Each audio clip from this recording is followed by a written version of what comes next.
Hoy vamos a hablar de una batalla más que lleva a cabo la fe. Ahora es la batalla contra las emociones. Las 2 semanas anteriores, de hecho venimos hablando de la fe como un instrumento que el Señor nos ha dejado para poder llevar a la cima de esa montaña, la conquista de esa montaña, que son los propósitos que Dios ha puesto en nuestros corazones, en el corazón de cada uno de nosotros. ¿Se acuerda? Cuando empezamos a hablar de Señor, dame esta montaña, dame los propósitos que tú has puesto en el corazón, como tú lo has prometido, ¿verdad? Y en esta fase o en esta serie de mensajes, entramos hace un par de semanas, hace 3 semanas, a hablar de la fe, a normalizar la fe. ¿Cómo es la fe de un cristiano? Es la fe que no se ve, que hay que moverse a pesar de que no se vea, que uno entiende que Dios determina la bendición y nosotros determinamos con nuestros pies la cantidad de bendición, y que entendemos que todo es Él el que nos lo da. Y en las últimas 2 semanas hablamos de una de las batallas más importantes y más cruentas que va a llevar a cabo nuestra fe en toda nuestra vida, y es contra el dinero, contra el señor dinero. Y la razón es sencilla: el dinero está en toda nuestra vida, absolutamente en todo, desde que naces hasta que mueres, todo implica dinero, ¿ok? Pero también es importante saber que nos va a alcanzar o va a permanecer esa batalla hasta el día que partamos con el Señor. Hoy vamos a hablar de una batalla que de igual manera está siempre con nosotros. Por eso es tan difícil de lograr, porque hay que lucharla, hay que librarla todos los días hasta el día de nuestra muerte. Y es la batalla contra las emociones. La fe del creyente siempre ha sido confrontada por sus propios sentimientos y emociones.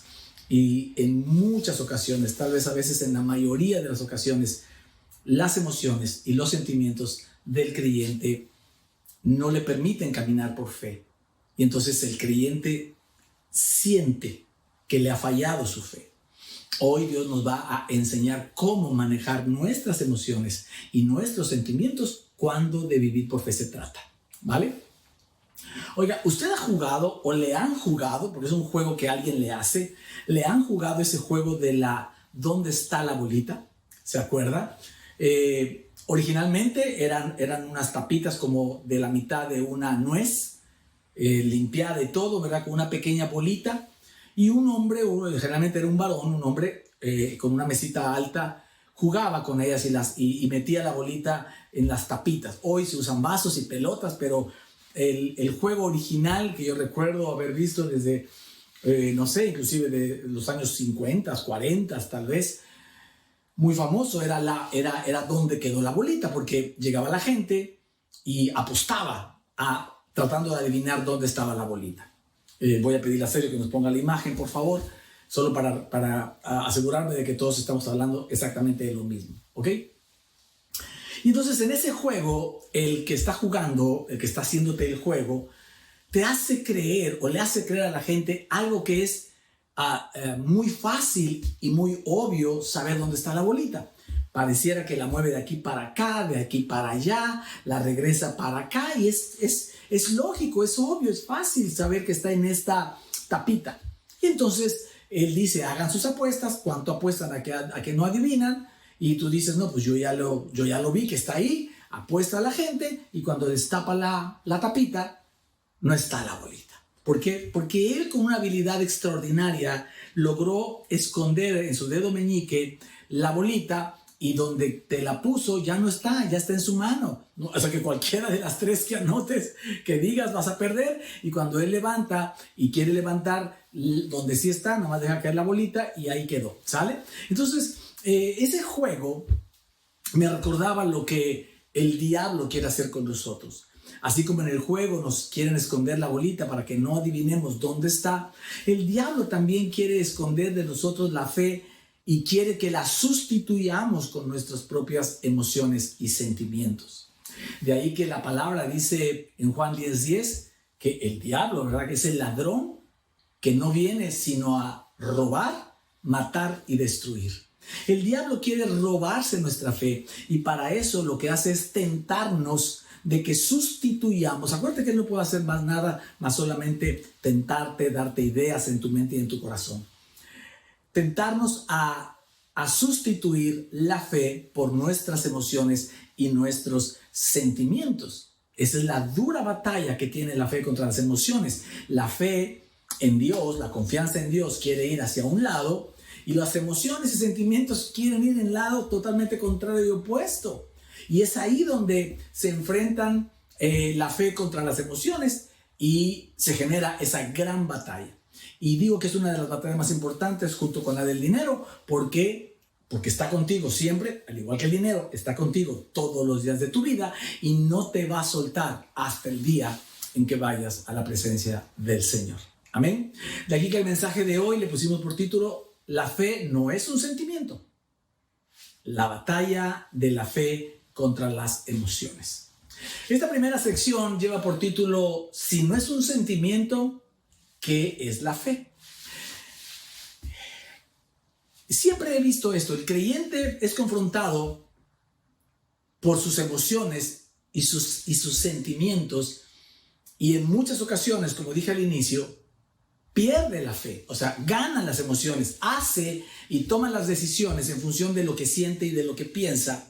Y cuando eso sucede, al sentirse de esa manera, el creyente cree que le ha fallado su fe o le ha fallado a su fe. Y eso lo deprime, eso lo mete en un círculo vicioso, ¿verdad? Muchas veces, por muchos años, probablemente hemos creído que los hombres de fe, que las mujeres de fe, los jóvenes de fe, no debemos tener emociones negativas como temor, duda, fracaso, impotencia, angustia, preocupación, dolor. ¿Por qué? Porque eso no es de fe. Y yo te voy a demostrar que eso no es así.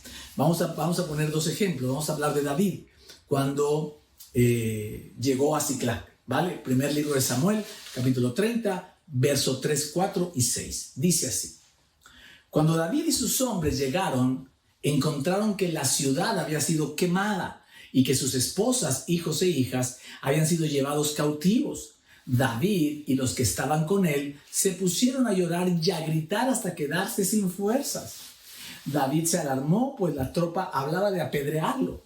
Y es que todos se sentían como amargados por la pérdida de sus hijos e hijas, pero cobró ánimo y puso su confianza en el Señor, su Dios. Aquí podemos darnos cuenta que en David y en todos esos hombres guerreros, fuertes, valientes, varones, esforzados, etcétera, aparecieron todas las emociones negativas que tú y yo conocemos. Apareció la frustración, el temor, la preocupación, la ira, el enojo, la tristeza, al grado que lloraron esos hombresotes, lloraron y derramaron sus emociones hasta quedar sin fuerzas. Pero junto con esas emociones apareció la fe. David cobró ánimo, consultó al Señor, el Dios le dijo lo que tenía que hacer, fue y recuperaron todo: bienes, hijos, hijas, esposas, absolutamente todo. ¿Recuerda? Este otro ejemplo es de Josafat, quien fue rey de Israel. Segundo libro de Crónicas, capítulo 20, verso 1. Dice así: después de esto, los moabitas, los amonitas y algunos de los meunitas le declararon la guerra a Josafat. Y alguien fue a informarle: del otro lado del Mar Muerto y de Edom viene contra ti una gran multitud. Ahora están en Hasesón Tamar, es decir, en Engadi. Atemorizado Josafat decidió consultar al Señor y proclamó un ayuno en todo Judá. La historia cuenta que los ejércitos fueron vencidos por Josafat. Entonces, estos dos ejemplos, y puede haber muchos más, podemos encontrar a hombres, grandes hombres de fe, teniendo un momento de expresar sentimientos negativos, tales como tristeza, temor, dolor, preocupación, angustia, ansiedad, etcétera, etcétera. Pero junto con ello aparece la fe, y con la fe toman la decisión correcta. Hay otros ejemplos, la vida está llena de esos ejemplos. No sé si se acordará del ejemplo de Ana, la mamá de Samuel. Ana no podía tener hijos, era estéril. Y entonces ella oraba al Señor y le pedía que le diera hijos, pero pasaba el tiempo y no recibía ese hijo. Y un buen día fue al templo a llorarle al Señor, le imploró al Señor, derramó todas sus emociones y sentimientos, y en medio de esas emociones, ella levantó la voz y le dijo al Señor: si tú me das hijo, yo lo consagraré a ti. Y Dios escuchó esa oración. Y entonces Dios le dio un hijo, que fue Samuel. Ella lo cuidó, lo amamantó y lo destetó hasta los 3 años. Y a los 3 años se lo llevó al sacerdote Elí, quien lo preparó para que fuera el sacerdote de Israel. Y Dios le dio a Ana, aparte de Samuel, otros 5 hijos. A ese vientre estéril, Dios le dio otros 5 hijos. Entonces podemos ver y entender algo. Si algo tenemos que entender en esta batalla contra nuestras emociones, que a todos nos pega de una u otra manera, es que la fe y las emociones pueden coexistir sin eliminarse la una con la otra. Esa es la gran noticia de hoy. La fe y las emociones y los sentimientos, está correcto, es normal que cohabiten en ti, pero van por separado. Van por separado. La existencia de una no aniquila a la otra, o el que tengamos una fe no aniquila al que tengamos emociones. ¿Ok? Entonces es lo primero que tenemos que saber, que la fe y las emociones van por separados. Aquí hay una pequeña imagen que nos va a mostrar claramente, que Sergio nos la está poniendo ahora. Fe separado de las emociones. Haga de cuenta que en la autopista de la vida, la fe corre por un carril y las emociones y sentimientos corren de manera paralela por otro carril. Así que pueden correr las dos sin estorbarse, ¿vale? Ok, entonces, si la fe no es un sentimiento, ¿qué es la fe? La fe es una decisión. Así de sencillo. La fe es una decisión consciente. Es una decisión consciente espiritual que nosotros hacemos porque decidimos creerle al Señor, nuestro Dios, a su palabra y a la obra consumada de nuestro Señor Jesucristo en la cruz. La fe es la decisión consciente que hacemos basado en la relación íntima que tenemos con el Señor, la cual Él la confirma y la sostiene. Recuerda que tu relación con Cristo no la confirmas tú ni la sostienes tú. La confirma Jesús y la sostiene Jesús. Eso es una maravilla del Evangelio de la Gracia. Entender, mis amados, que la relación con Cristo no la sostenemos nosotros, la sostiene Él. No por lo que nosotros hacemos o dejamos de hacer, sino Él la sostiene por lo que ya hizo para nosotros. Amén.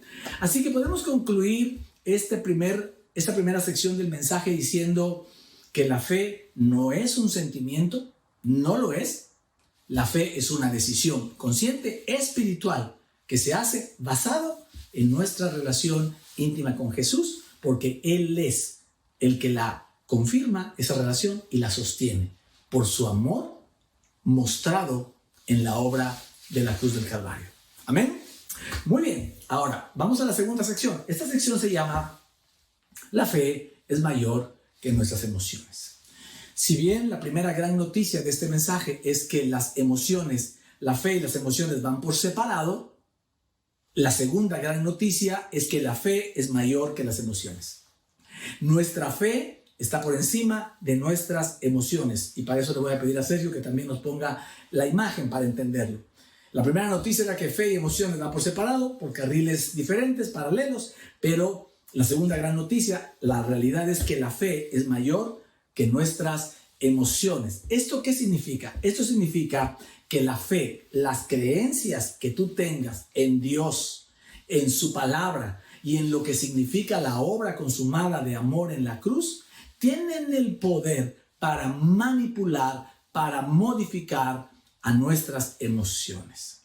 Nosotros no necesitamos nuestras emociones. Ojo a esto es bien importante. Nosotros no necesitamos a las emociones y a los sentimientos, voy a corregir, o voy a ser más preciso, perdón. No necesitamos a nuestras emociones y a nuestros sentimientos para validar nuestra fe. Esto quiere decir que no importa si un día te derramas en lágrimas, en preocupación, en temor, en dolor, eso no te quita de ser una mujer de fe, un hombre de fe, un joven de fe. Amén. Entonces, nosotros los creyentes, los que estamos bajo la gracia, no necesitamos a las emociones y sentimientos para validar nuestra fe. Pero es nuestra fe la que nos hace creer lo correcto, que influencia y modifica y provoca que nosotros tengamos las emociones y los sentimientos correctos. ¿Me está siguiendo? Como dice el Salmo 56:11, confío en Dios y no siento miedo. La fe de confiar en Dios modifica la emoción del temor y entonces ya no tengo miedo, dice el salmista. Pero no tengo miedo no porque no sea humano o no porque no puedan ir juntos, sino porque mi fe en Dios, mi creencia en Dios y en la obra consumada de la cruz modifica, altera, influencia correctamente a nuestras emociones. Mire, Dios no quiere que a usted lo gobiernen sus emociones. Es decir, que usted tome decisiones en base a las emociones que tenga. No, vaya, derrame su corazón delante de Dios, llórele todo lo que quiera, grítele, pataléele, reclámele si quiere. Entréguese, reconozca que tiene emociones de temor, de dolor, de angustia, de preocupación, de duda, de lo que usted quiera. Pero no tome decisiones en base a las emociones. Dios quiere que sea su abundante gracia y su favor inmerecido derramado sobre usted, de esa relación inquebrantable por Él, que usted tiene con Él, que Él ha decidido determinada o determinarse a mantenerla Él y a confirmarla Él y hacerla fuerte Él.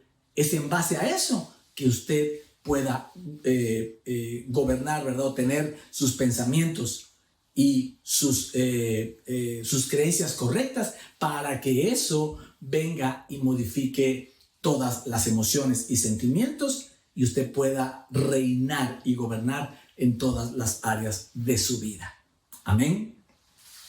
Como dice Romanos capítulo 5, verso 17, y esta es una base, es la base del evangelio de la gracia, ¿verdad? Una de las pilares de entender lo que es la gracia. Dice el apóstol Pablo, pues si por la transgresión de un solo hombre, está hablando de Adán, reinó la muerte, con mayor razón, ojo acá, lo puse ahora con rojo, los que reciben en la abundancia la gracia, ojo, no está diciendo, voy a explicar esto rápidamente, no está diciendo que son los que hacen obras a favor de la gracia. No, dice claramente, si me regresas al versículo, por favor, Sergio, dice los que reciben en abundancia la gracia y el don de la justicia. Los que reciben en abundancia la gracia y el don de la justicia reinarán en vida. Reinaremos en vida por medio de un solo hombre, Jesucristo. Amén. Si tú tienes la fe cierta porque te la enseñaron desde que te convertiste al Señor o desde que ibas al catecismo, que por culpa de Adán tú eres un pecador y tienes una naturaleza caída, que es lo que dice aquí, también tienes que creer que por un solo hombre, Jesucristo, tú recibes la abundante gracia y el don de la justicia, y eso te hace reinar, gobernar en tu vida. ¿Eso qué significa? Que gobiernas tu mente, tus pensamientos, y eso determina tus sentimientos y tus emociones. Amén. Por eso nosotros le invitamos cada semana, y somos como monotemáticos con eso, que no se pierda los mensajes de cada domingo, que los vea en vivo y a todo color. Si no puede, bueno, pues que sea para usted una opción verlos en la tarde o en la fin de semana. Pero yo le aconsejo que no diga, pues me voy a ir a pasear. Al cabo que lo puedo ver mañana o pasado mañana. Yo le sugiero que no, porque entonces usted está prefiriendo pasear que recibir el mensaje del Señor. Yo, como les hemos dicho, este es el día del Señor. Disponemos la mañana para el Señor y después cualquier otra cosa, porque la semana está empezando hoy, no está terminando. Tal vez laboralmente, la semana laboral termina hoy, el domingo, y empieza mañana lunes. No, pero la semana espiritual comienza el domingo. ¿Sí entiende la diferencia? Entonces, bueno, ese es el consejo. Pero le decimos, vea los mensajes, no se pierdan mensajes cada semana. Y no solamente venga y los escuche a la semana, porque esto precisamente de las emociones, la gente viene, recibe, entiende, se va llena de fe, y a los pocos días, a las pocas horas de haber salido de la iglesia, alguna circunstancia de las que le provocan emociones negativas viene a su vida y se pierde la fe. A ver, ¿me estoy explicando? Entonces, le recomendamos que los estudie los temas, que los medite cada semana, durante la semana, que los convierta en su devocional, que los convierta en sus oraciones, porque de esa manera usted estará incrementando su fe al entender, ¿verdad?, que usted recibe la abundante gracia y el don de la justicia.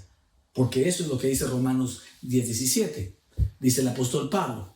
Así que la fe viene como resultado de oír el mensaje. Ok, viene como resultado de oír el mensaje. Y el mensaje que se oye es la palabra de Cristo. La traducción Reina Valera dice la palabra de Dios, y eso ha traído confusión a la iglesia en general, de todas las denominaciones, porque la palabra de Dios es desde el Génesis hasta el Apocalipsis. Y entonces ahí hay cosas que la gente no entiende. Ahí está la ley, por ejemplo, y por eso es que muchas iglesias siguen predicando la ley de las obras para ganarse el favor de Dios, porque la fe viene por el oír la palabra. No, lo que está diciendo el apóstol Pablo es que la fe viene por el oír la palabra de gracia que trae nuestro Señor Jesucristo, es decir, la palabra que va desde el Nuevo Testamento hacia adelante, y en especial la que va después de la cruz y de la resurrección de nuestro Señor Jesucristo. ¿Ok? Recordemos que el Señor, nuestro Dios, trata de una manera al hombre antes de la cruz y de otra manera muy distinta después de la cruz. Amén. Entonces, algo que tenemos que entender de esta parte y concluir, que la fe no es un sentimiento, la fe no es una emoción, la fe es una decisión, ¿verdad? Y nosotros la podemos manipular fácilmente a favor de eso, y sabiendo que nuestra fe es mayor que nuestras emociones. Amén. Vamos a la última sección. La última sección se llama que no te esconda su justicia. Mire, si hemos entendido el mensaje de hoy a través de este juego o esta figura de las tapitas y dónde quedó la bolita, y hemos entendido que el que está manipulando eso nos quiere esconder, nos quiere esconder la bolita, porque él gana escondiéndonos la bolita, ya aprendimos que el diablo quiere escondernos nuestra fe en nuestras emociones y sentimientos. Pero hay otra cosa que el diablo quiere escondernos, y él quiere escondernos su justicia, o sea, la justicia de Dios, y que la sustituyamos con nuestra justicia. ¿Ok? Escucha esto. Si el diablo tuviera solo una cosa, si Dios le diera al diablo, le diera al diablo la oportunidad de quitarnos o de escondernos una sola cosa, él escogería escondernos esto, escondernos su justicia e intercambiarla por nuestra justicia. ¿Ok? Porque el diablo sabe que nuestra vida de victoria como cristianos depende de que nosotros entendamos, creamos y recibamos su justicia, y no depende de nuestras obras de justicia. El cambio que vino a hacer Jesús a la tierra fue precisamente sacar a la humanidad del pacto de la ley y llevarlo al pacto de la gracia. ¿Estamos de acuerdo con esto? El pacto de la ley se refiere a las obras de justicia del hombre. El pacto de la gracia se refiere a las obras de justicia. Voy a corregir, a la obra de justicia de Jesús en la cruz. Y es entonces esta clara situación que es la que el diablo sabe y quiere confundirnos. Él no quiere que nosotros accesemos a la abundante gracia que viene por la obra de justicia de Jesús, y nos la quiere transformar o cambiar o sustituir, que la sustituyamos por nuestras obras de justicia. Y eso es lo que ha hecho con las diferentes denominaciones, lo decía hace un momento, en donde les ha hecho creer que son las obras de justicia del pastor, son las obras de justicia del liderazgo, son las obras de justicia de la iglesia, lo que hace que Dios derrame bendiciones sobre la iglesia, crecimiento, etcétera, etcétera. Y el diablo está feliz con eso. No importa que la iglesia crezca y tenga miles, cientos de miles, no importa. Mientras el cristiano siga creyendo que son sus obras de justicia o dejar de hacer obras de injusticia, que significa, en otras palabras, hacer lo bueno y dejar de hacer lo malo, o al menos intentarlo y creer que intentar hacer lo bueno e intentar dejar de hacer lo malo es lo que Dios quiere, en lugar de creer y recibir la abundante gracia y el favor de Dios por la obra de justicia derramada en la cruz. ¿Me está siguiendo? El diablo está feliz, porque sabe perfectamente que la base del poder que tiene el Evangelio de la gracia y la gracia de nuestro Señor Jesucristo no es lo que nosotros hacemos, hayamos hecho o vayamos a hacer, sino la base y el poder está en lo que Él ya hizo. Amén. Y esta es la base de nuestra fe. Mateo 6:31. Cuando Jesús está oyendo a los discípulos y a toda la gente que está alrededor, cómo está preocupada la gente por el diario vivir, ¿verdad? Por el dinero, otra vez. Entonces Jesús les dice esto en Mateo 6:31. Les dice: así que no se preocupen diciendo qué comeremos, qué beberemos o con qué nos vestiremos. Porque los paganos, que son los que no conocen a Dios, andan tras todas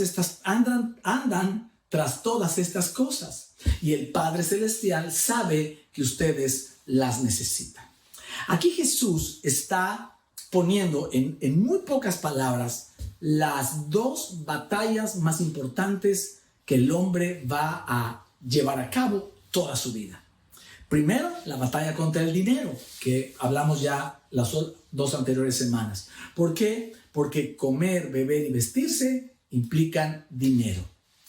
Cuando en una familia no hay para viajar, no hay para estudiar, no hay para comprar un auto, ahí hay problemillas. Pero cuando en una familia no hay para comer, no hay para beber algo y no hay para vestir a los hijos, ¡wow! Ahí hay una verdadera crisis, ¿me sigue? Entonces, estos conceptos que son los más elementales se vuelven los más importantes en la vida. Son tan elementales que a veces los tenemos por obvios, pero gracias a Dios que tenemos para comer, para beber y para vestir. Pero la mayor crisis vendría, no me deja usted mentir, si no tuviéramos el dinero para comprar eso. Pero no se refiere solamente a esos tres elementos básicos, sino esos tres elementos básicos representan todas las necesidades humanas que tenga el hombre, que se terminan traduciendo en dinero. ¿Ok? Esa es la primera gran batalla que está Jesús poniendo aquí. Y la segunda gran batalla es contra las emociones de lo que hoy estamos hablando. Porque todas estas cosas, no tener que comer, no tener que beber y no tener que vestir, provocarían las peores emociones en una persona. Imagínese una mamá, con lo emocionales que son las mamás. Y no digo que eso esté mal, lo que estoy diciendo es que son más expresivas, ¿verdad? Que llevaron a los hijos en el vientre. Si una mamá no le puede dar, ya sea que el papá trabaje, haya papá o no haya papá ahí, ¿verdad? Esposo. Pero si la mamá no le puede dar a sus hijos qué estudiar o qué viajar, se va a sentir muy mal. Pero si no pudiera darles de comer, de beber o de vestir, sería catastrófico, traería las peores emociones. Entonces Jesús aquí está poniendo en muy pocas palabras, como siempre, concentrando la problemática del hombre que termina y nos va a terminar dando la fe o la creencia que debemos tener para vencer a estos dos grandes adversarios de nuestra fe, al dinero y a las emociones y sentimientos, ¿vale? Entonces está diciendo, el Padre Celestial ya sabe. Entonces les dice, no se preocupen por aquello. No anden diciendo qué comeremos, qué beberemos, qué vestiremos, porque los paganos, los que no son hijos de Dios, los que no tienen una relación con Dios, andan buscando la chuleta, diría Jesús. Andan buscando esto, pidiendo esto todo el tiempo. Pero ustedes, mis amados, dice Jesús, tienen un Padre bueno que ya sabe lo que ustedes necesitan. Y entonces en el versículo 33 les dice, más bien.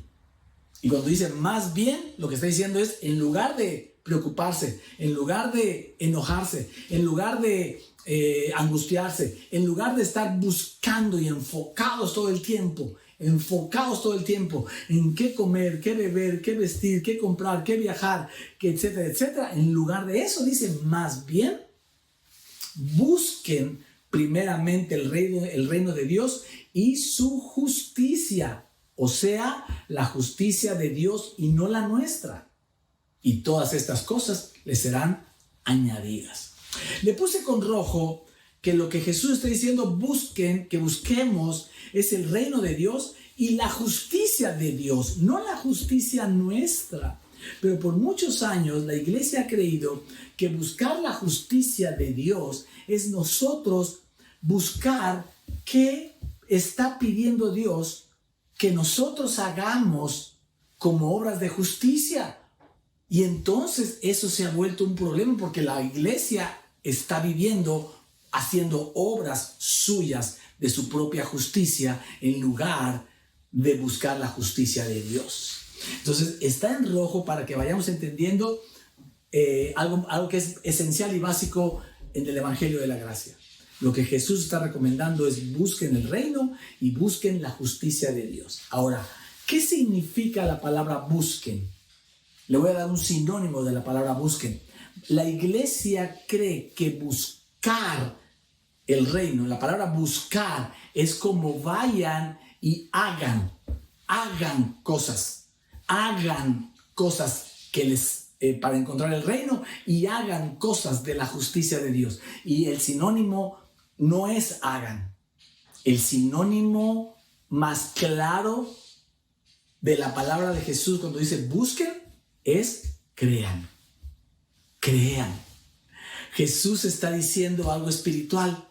Para que tú tengas que comer en lo natural, que beber en lo natural y que vestir en lo natural, o sea, en la tierra, busca lo espiritual. La semana pasada hablamos de eso. Busca lo espiritual porque buscar el reino de Dios, Dios es espiritual. La justicia de Dios es algo espiritual.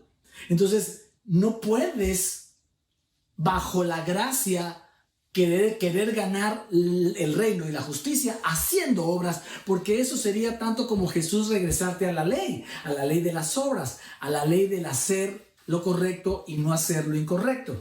Y Jesús no vino a eso, precisamente vino a todo lo contrario, a sacarnos de esa ley y llevarnos a la gracia. Entonces, la palabra busquen, lo que Jesús está diciendo es crean en el reino de Dios y crean en su justicia.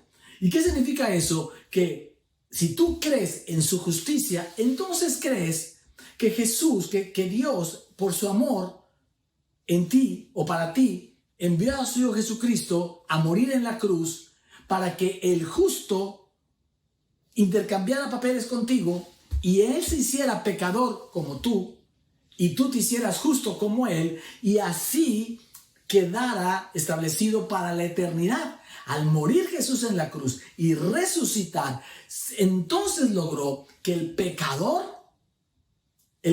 que era que en lo que se convirtió Jesús, tomara tus pecados y tú recibieras su justicia. Y eso es lo que está diciendo, créanlo, no búsquenlo, créanlo.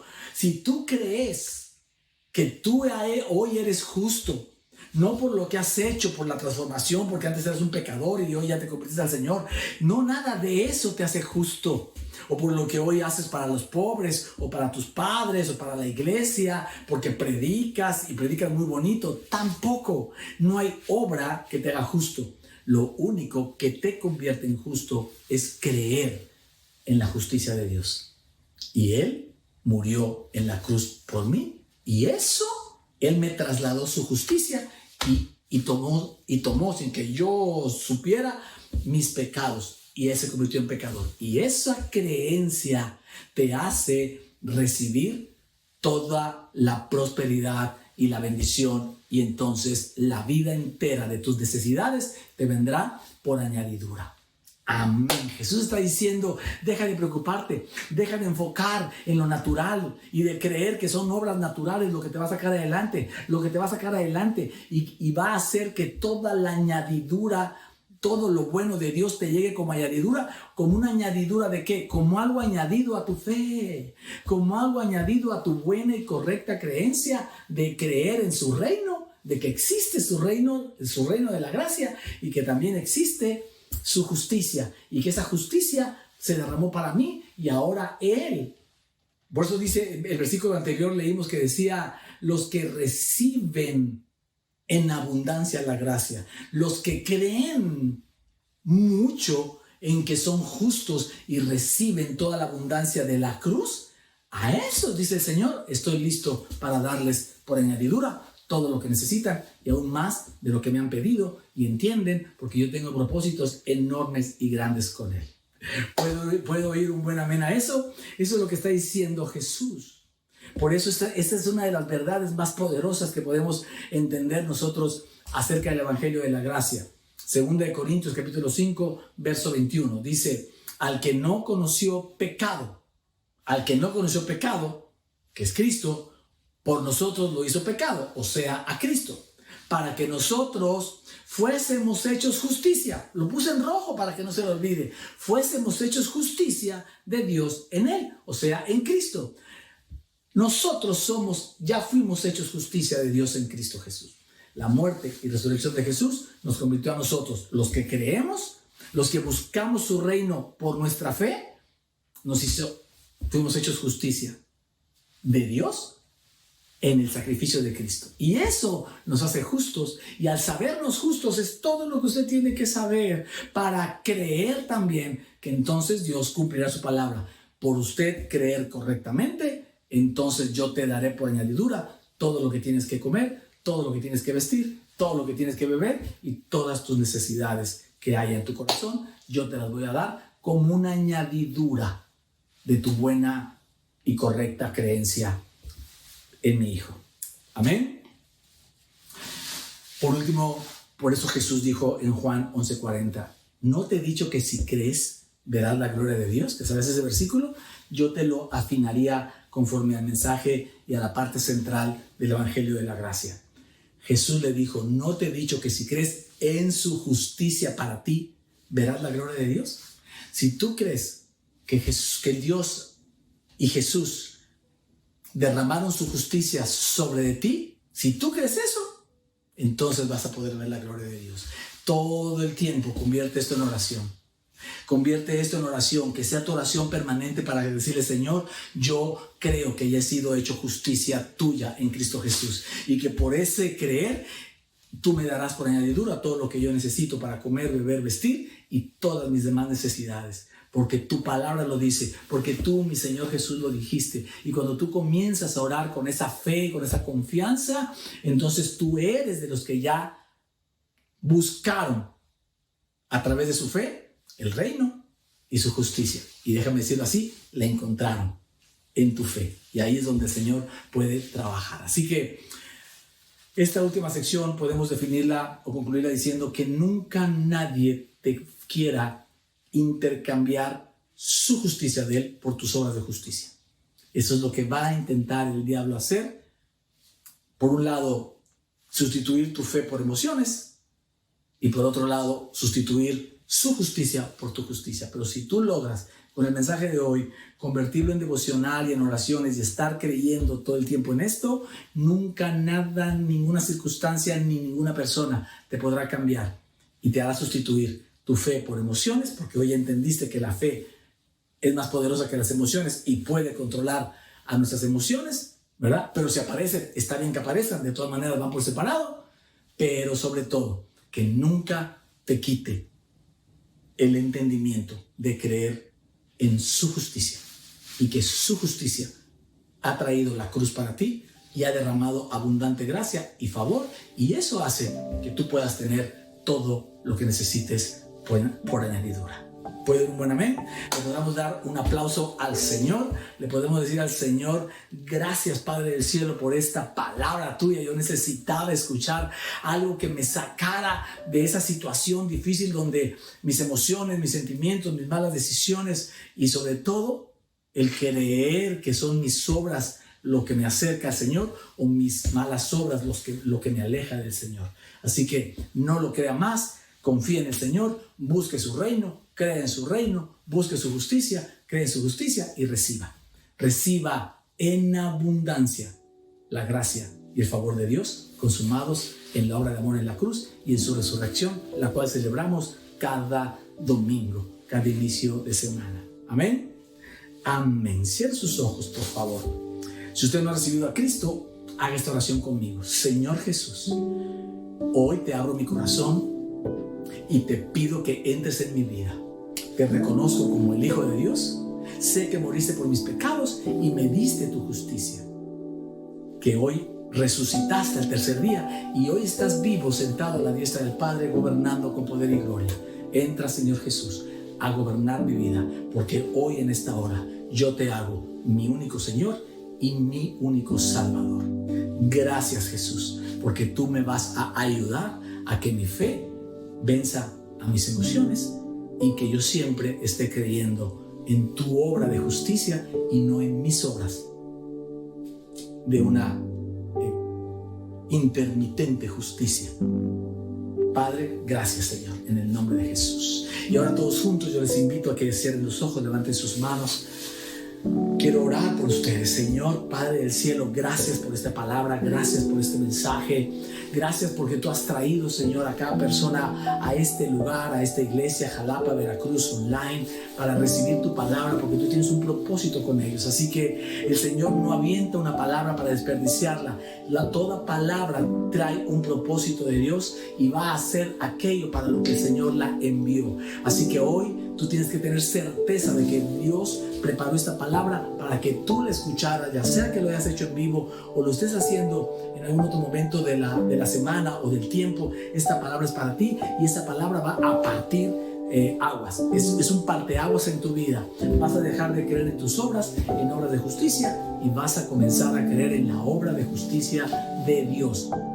Por eso es tan claro que te manda a buscar su reino y su justicia, no la tuya. Así que hoy vas a cambiar eso. El Señor está derribando toda fortaleza de obras de la ley para traerte a su evangelio de la gracia, y con ese evangelio y tú recibiendo toda la justicia de Jesús, tú eres justo ahora, tú estás listo para recibir por añadidura todo aquello que necesitas. Yo te invito a que pienses, a que pongas delante del Señor, a que pongas en esa cruz tus necesidades y le digas al Señor, gracias porque sé que yo, al creer en tu justicia, que tú te derramas toda tu abundancia sobre mi vida, entonces por añadidura tú me darás todo lo que yo necesito y aún mucho más de lo que yo pido y entiendo. Porque si mi Padre no escatimó ni a su propio Hijo, ¿cómo no nos dará juntamente con Él todas las cosas? Señor, Padre, a ti sea la gloria, Señor, la honra, en el nombre de Jesús. Yo los bendigo y los declaro que van a hacer un parteaguas en su vida y van a avanzar a los propósitos que Dios ha puesto en sus corazones, porque esta palabra ha traído un renuevo, un refresco para que usted pueda descansar en el Señor, recordando que estamos en el año de descanso, de reposo y aceleramiento. Señor, a ti sea toda la gloria y la honra en el nombre de Jesús. Amén y amén.